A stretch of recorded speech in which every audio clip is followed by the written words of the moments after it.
When it comes to the evolving world of college football, news broke that the SEC is considering a change that could flip the college football world upside down. With the future of how the college football playoffs will look in doubt after the 2025 season, the SEC is considering creating its own playoff model. Why is that so important, and why is the SEC considering this? With the SEC expanding to 16 teams when Oklahoma and Texas join in 2025, the league is trying to figure out its plans for the future, which could change the college football landscape. ESPN's Pete Thamel writes, "Sounds dramatic, right? Well, the SEC has delivered plenty of drama in the last calendar year, on and off the field, and the way the SEC constructs its future will be felt by all the leagues. As an SEC scheduling decision must be taken into consideration what the college football playoffs will look like. And that's where things get interesting, as no one knows what it will look like after 2025. According to some, SEC Commissioner George Sankey is still mad when it comes to how the college football playoff expansion talks collapsed last year and has been vocal about how displeased he was. The relationship between commissioners seems to be at an all-time low after everything that happened after the COVID-19 plagued 2020 season.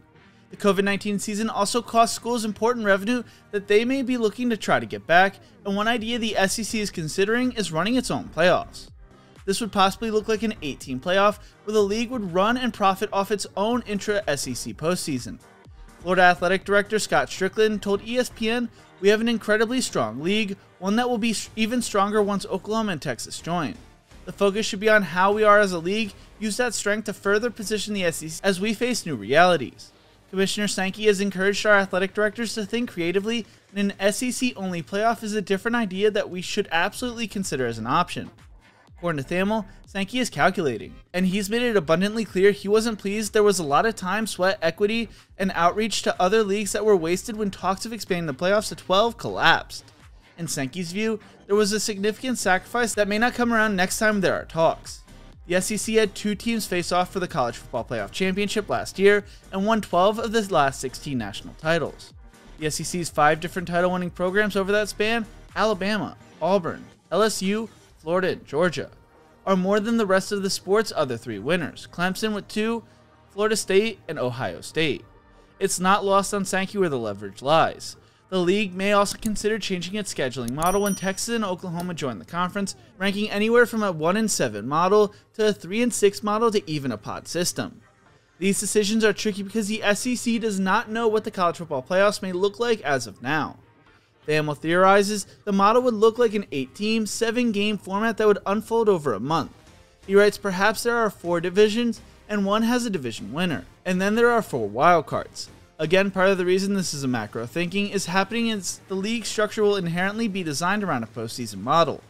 The SEC may do something like that to double down on itself and could also play a 10-conference game model to raise the television revenue deal and bolster the pride of the conference.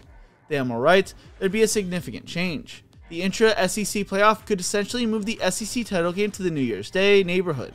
The weekend where the league typically plays the SEC title game, December 3rd this year, would host 4 games. Perhaps there's a week off before the next set. If this allowed the SEC to both expand the number of league games and create a new postseason, it would certainly be attractive to the television networks. The college football world is probably going to look very different in a few seasons, and things continue to change day in and day out. If the SEC were to run their own playoffs, there is so much money the schools can bring in because networks will probably be willing to shell it out. If conferences decide to get to a pod model for scheduling and create their own playoff system, I would love a 4-team conference playoff, kind of like what we see other sports do at the collegiate level, with the pod winners playing each other and then going on to the college football playoffs.